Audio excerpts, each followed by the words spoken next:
Hi, I'm AJ Hogue, one of the teachers of Learn Real English, and welcome to our video course. Now, let's get started with rule number one, or secret number one. And rule number one is to always learn English phrases. And to never study just individual words.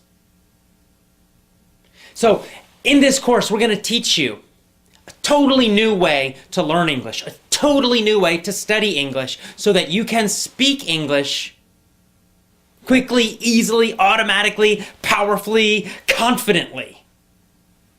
So, what's the old way of learning English? You know it because you learned it in school, you've been using it for years and years and years. You sit in a classroom, you've got a textbook, you memorize lists of vocabulary words, you study lots and lots and lots of grammar rules. You do lots of reading and little fake conversation drills and activities. And this is the traditional old way of learning English, but we have a totally new and different way of learning it.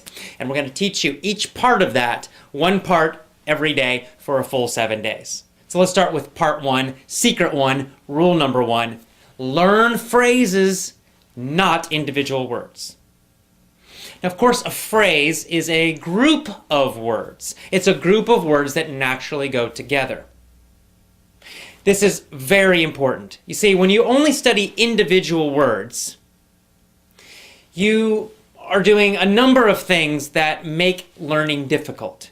Number one, when you study just an individual word, like a vocabulary, something in a vocabulary list, or even in your notebook, you write one single word and then you write the meaning or the translation. Here's the problem. That word has no connections to anything else. Therefore, it's difficult for your brain to remember it. That's why you have to keep repeating again and again. You look at that list and you try to memorize it. And then the next day you forget, and then you go back and you try to memorize it again and again and again and again and again, and maybe after a very long time you might remember it. But most likely you're going to forget it, especially long term. And yet that's the way most students are learning English and studying vocabulary. Here's another problem with just learning single words. When you study just single words, you're not learning any grammar. But when you study phrases, you are actually learning grammar. It's a kind of an effortless, easy way to learn grammar. You don't need to think about rules. You don't need to think about anything, and yet you will be learning correct grammar when you study groups of words instead of phrases. Let me give you an example of this. Let's just, take any phrase like, or a simple sentence.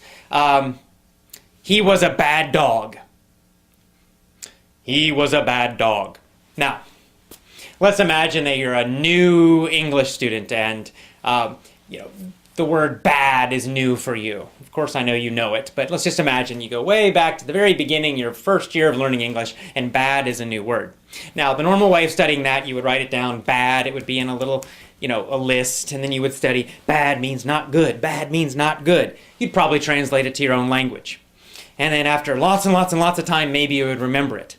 Well, using our system, you do something very different. You would write down that whole phrase. He was a bad dog. It's actually a full sentence. Or you could just write down was a bad dog, or he was a bad dog, whatever. And then every single time you study or review, you would always study the full, complete phrase. You would never just study that word bad, you would study the whole thing. Now by doing that, you're getting free grammar. How do you know? Well, because first of all, you're getting that verb, was, right? Was. And that's just going to stick in your brain. He was, he was, he was. You're also learning articles. You don't need to remember what that means. You don't have to even worry about it. And yet you know that it's correct to say, in this situation, a bad dog. He was a bad dog. Some people say a. He was a bad dog. Both pronunciations are correct. So he was a bad dog. He was a bad dog. A lot of students have problems. When do I use a or a? When do I not? When do I use the? and you're trying to memorize all these super complicated rules and situations for it, forget that. It's too complicated. You'll never remember it. Just study phrases, and you'll start to feel when to use it, when it's correct, when it sounds correct, and when it sounds strange, when it's not correct to use those things. And of course, this is true for all grammar, all phrases, all vocabulary. By studying a full phrase, or even a full sentence, always, always, always, you're going to get lots of grammar. You're going to learn which vocabulary words go together naturally, and you're going to know when to use them in which situations. Because sometimes, for example, there might be a situation where there are many words that mean the same thing, and yet we typically use one of them. Like, we might say, he was a bad dog. That's a common phrase. A bad dog, bad dog. We use that word bad to describe a dog who's naughty, who's not good. But we don't usually say horrendous. Now, horrendous means super, super bad, really terrible. And yet, we don't usually say he was a horrendous dog. It sounds strange. Even though the meaning is basically correct, yet in normal, real English, not textbooks, but real English, we just don't use that word to describe dogs. Not usually. I don't know why. There's no real rule about it. It's just that's what we usually do. And every language has these kinds of word combinations that are more common, and other word combinations which just aren't used typically. How do you learn that? Well, you can't learn it from any rules because there are no rules about that. You have to learn it by studying phrases always. Always, always, always study phrases, review phrases. Whenever you learn a new word, don't just write down that individual word. Write down the full phrase, or even better, the full sentence that it's in. Always include the words that are around it. This is going to help you improve your English speaking ability much, much, much faster. Even better, when you write down the phrase, also write down where the phrase came from to remind yourself of the whole situation. So you might, let's say you find a new word in a newspaper article. Well, first of all, let's say the word horrendous. You're reading a newspaper article, or you're listening to the radio, you hear that word horrendous. That's new, what is that? And you write it down. But you're not going to write down just that single word, you're going to write down the whole phrase that it was in. And then you're also going to make a note, you're going to put down, this came from a newspaper article about the economy. And this is going to trigger you, it's going to remind you, give you a memory cue, a memory reminder of the full situation. So now you're not only getting just this single word, you're getting the full phrase or sentence that it's in, and you're also reminding yourself where that sentence came from. What was the general topic? What was the general situation?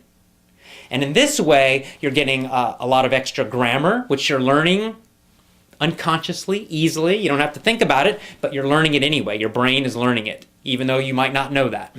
And you're also learning when certain phrases and certain words are used and when they're not used. You're learning which situations it's used or they are used in, and you'll of course know that in other situations you don't use it.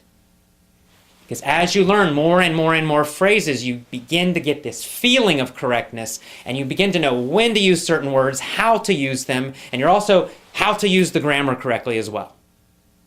This is so important. It's such a simple, simple little secret, a simple little trick, a simple little rule, and yet it can totally change the way you speak English and learn English.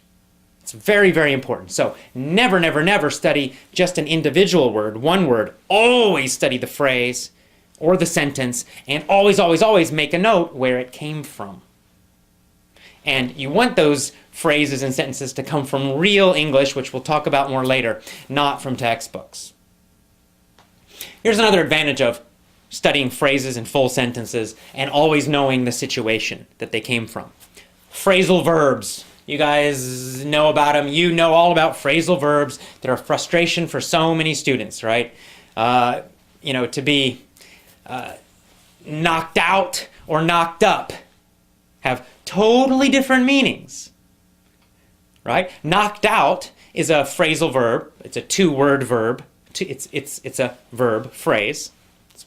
And to be knocked out means to, like, it's like in boxing or sports. You get hit and you go, it's like you're asleep, right? Boom, knocked out on the floor. To be knocked up means to become pregnant. We use that for women. Now, there's no way if you just look at the individual words to know the meaning, right? Knocked out, knocked up. It's not logical. You just have to learn each one individually. But if you just try to study lists and lists and lists of phrasal verbs, you're going to become very confused. You'll start confusing one with the other. You're going to forget, and it's horrible, and you don't want to do that. It's not effective. It doesn't work. But if you learn those phrasal verbs from real situations, real sentences, real articles, real audios, real speech, and then you always study them in the whole sentence, so then you know the situation, right? If you get the whole sentence, the fighter knocked out the other fighter.